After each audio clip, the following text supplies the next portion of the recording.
Welcome children, students. Today we discuss about 3.3 eco-friendly celebrations, pointers number 5. Open your book, page number 61. What is instructions here, students? Instructions here. Pointers number 5. Discuss the following. खालील प्रश्नांच्यावर चर्चा करा असं म्हटलंय. काय प्रश्न दिलेत बघा. Which festivals do we celebrate on a large scale? मोठ्या प्रमाणावर आपण कोणते सण मोठ्या प्रमाणावर साजरे करतो असं म्हटलंय. त्या सणांची यादी करा. त्या सणांचे ते सण इको फ्रेंडली कसे करता येतील याच्या बाबतीत चर्चा करा असं म्हटलंय.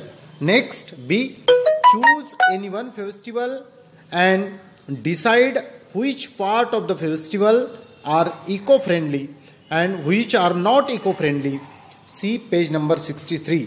पेज नंबर 63 वर पहा आणि कोणते सण आपण इको फ्रेंडली साजरे करू शकतो आणि कोणते सण आपण इको फ्रेंडली साजरे करू शकत नाही आणि जास्तीत जास्त इको फ्रेंडली सण साजरे करण्यासाठी आपल्याला काय करता येईल याचा विचार करा असं म्हटलेलं आहे. त्याच्यावर चर्चा करा. पेज नंबर 63 वर जे काही सणांची यादी दिलेली आहे त्या सणांच्या यादीमध्ये सुद्धा आपल्याला पाहता येईल आणि जे सण दिलेले आहेत त्या सणांच्या मध्ये इको फ्रेंडलीपणा कसा आणता येईल याचा विचार आपल्याला करता येईल. Next questions. What can we do to celebrate festivals in an eco friendly way. आपण पर्यावरण पोषक पद्धतीने आपले सण साजरे करण्याकरिता आपण काय करू शकतो, कशा पद्धतीने विचार करू शकतो याचा विचार करा आणि त्याच्या बाबतीत आपण तसं आचरण करण्यासाठी प्रयत्न करा असं लेखकाचं म्हणणं आहे. नेक्स्ट पॉइंटर काय दिले पॉइंटर बघा. Think of a modern festival and new ways of celebrating it. For example a reading festival. बघा आधुनिक सणांचा, उत्सवांचा आणि ते साजरे करण्याच्या नवीन पद्धतीचा विचार करा. काही सण आपल्याकडे नाही आहेत पण आधुनिक सण सुद्धा आपण काही आणले पाहिजेत. उदाहरणार्थ अ रीडिंग फेस्टिवल, वाचनाचा महोत्सव, वाचन महोत्सव आपण साजरा करण्याचा प्रयत्न केला पाहिजे. काय म्हणता येईल, काय अधिक विचार करता येईल वाचन महोत्सवाच्या संदर्भात. वाचन किती महत्त्वाचं आहे. आजच्या काळात वाचन कसं मागं पडलेलं आहे संगणकाच्या युगामध्ये. आपण वाचन आपलं किती कमी झालेलं आहे. वाचनाचे काय काय फायदे आहेत, कोणतं वाचन केलं तर अधिक उपयोग होतो याचा विचार आपण केला पाहिजे. बघा मी काही माहिती सांगणार आहे रीडिंग फेस्टिवलबद्दल. तुम्ही पण ती शांतपणे ऐका आणि वहीमध्ये लिहायची आहे. How to celebrate it in a new way. आणि हे नवीन पद्धतीने कशा पद्धतीने आपल्याला साजरा करता येईल. Arrange reading for fun and knowledge. मजाकरिता, मौज मजाकरिता, थोडासा टाईमपास करण्याकरिता आणि नॉलेज मिळवण्याकरिता वाचलं पाहिजे. Programs collect good books for reading. आणि चांगली पुस्तकं संग्रहित केली पाहिजेत. Read loudly poems, stories, travellers, biographies etc. आणि बघा प्रवास वर्णनं काय आहेत, काही आत्मचरित्र आहेत, ही सगळी काही स्टोरीज आहेत, काही पोयम्स आहेत, ह्या मोठमोठ्यानं वाचण्याच्या स्पर्धा घेतल्या पाहिजेत. Or their parts before students people stress on the importance of reading. आणि बघा आपण याच्यावर ट्रेस दिला पाहिजे की वाचन किती महत्त्वाचं आहे. Trace on the importance of reading म्हणजे आपण याच्यावर ट्रेस दिला पाहिजे की वाचनाचं महत्त्व जे आहे. आणि exhibit good and variety of books, magazines etc. आणि कोणत्या याला प्रेफरन्स दिला पाहिजे तर variety of good books, magazines जे आहेत हे सुद्धा प्रेफर केली पाहिजे. Encourage model library. आणि काय केलं पाहिजे आणि मॉडेल लायब्ररी अशा पद्धतीनं आपण काय केली पाहिजे सेट करण्याचा प्रयत्न केला पाहिजे. बघा पुढं काय म्हटलं आहे. Diet day festival. Diet day, diet पाळलं पाहिजे. आज सगळीकडं फॅट वाढत चाललेला आहे. आणि हेल्दी केअर फेस्टिवल आणि आरोग्याची काळजी घेणारा सण साजरा केला पाहिजे. Clean village festival. बघा काय केलं पाहिजे अजून की स्वच्छ गाव, मी ज्या परिसर राहतो त्याचा उत्सव आणि स्वच्छ गाव राखण्याचा उत्सव असा साजरा केला पाहिजे. Farmers day festival. बघा शेतकऱ्यांचा दिवस. शेतकरी आपल्याला खाऊ घालतात, शेतकरी आपले पालन पोषण करतात आणि म्हणून शेतकऱ्यांच्या नावानं आपण एक दिवस साजरा केला पाहिजे, सण साजरे केले पाहिजेत इत्यादी नवीन उत्सवाबद्दल नवीन पद्धती विद्यार्थ्यांनी स्वतः वहीत लिहाव्यात आणि त्याच्याबद्दलची अधिक माहितीसुद्धा आपण लिहिण्याचा प्रयत्न केला पाहिजे. Next pointer, read the following sentences. खालचे वाक्य वाचा असं म्हटलंय. काय दिले बघा, we are going to make a beautiful paper lantern at home. I am going to make a model of fort Raigad. बघा काय केलं, हे दोन गोष्टी म्हटलेत. मला माझ्या घरी काय तयार करता येईल, तर रायगडची प्रतिकृती तयार करता येईल. I am going to make beautiful paper lantern at home आणि model of fort Raigad. Going to मला हे करायला जायचं आहे. नोट काय दिले बघा, note that phrase we are going to. ह्याच्यात कोणती फ्रेज आहे ही नोट करा म्हटलंय, तर I am going to show future plans. आणि आय एम गोइंग टू म्हणजे हे कशाबद्दल सांगताय, future plans. Show about future plans. We are going to, I am going to हे शब्दसमूह भविष्यातील योजना भेद दर्शवतात. हे चांगले लक्षात ठेवलं पाहिजे. ही फ्रेज जी आहे फ्रेज भविष्यात मला काहीतरी करायचं आहे, मी हे करायला चाललेलो आहे, ही योजना सांगण्याचा प्रयत्न केलेला आहे. बघा, complete the following sentences meaningfully. आणि खाली दिलेले वाक्य जे आहेत तर ते काय करायचे आहेत.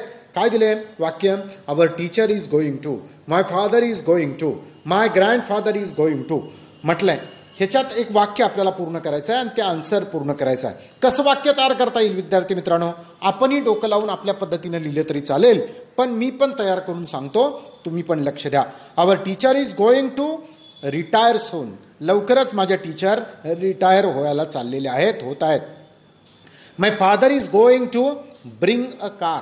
माझे बाबा लवकरच कार आणणार आहेत असं म्हटलंय. Next, my grandfather is going to tell a story. माझे आजोबा लवकरच मला एक गोष्ट सांगणार आहेत.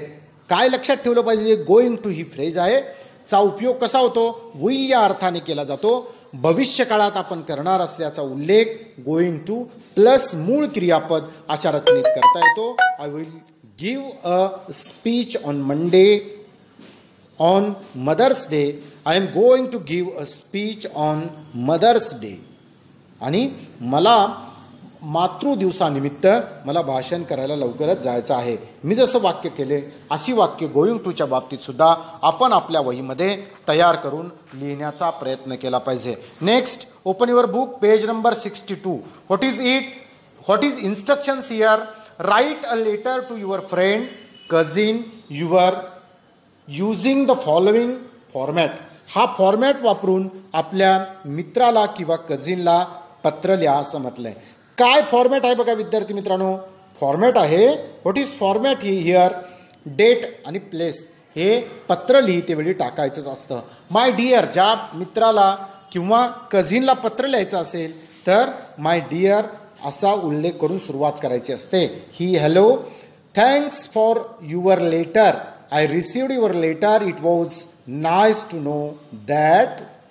मला खूप आनंद झाला, तुझं पत्र मिळालं, मला खूप आनंद झाला, तू चांगला असल्याचं समजल्यानंतर डॉट डॉट डॉट डॉट. ह्या रिकाम्याच्या सगळ्या जागा भरून नेक्स्ट काय दिले बघा रिकाम्या जागा. I was sorry to hear that dot dot dot, please tell me about. We are planning to, we are also going to, you know my friend's name टाकलं तरी चालू शकतं तिथं. He she is, they are going to, when you come here we will.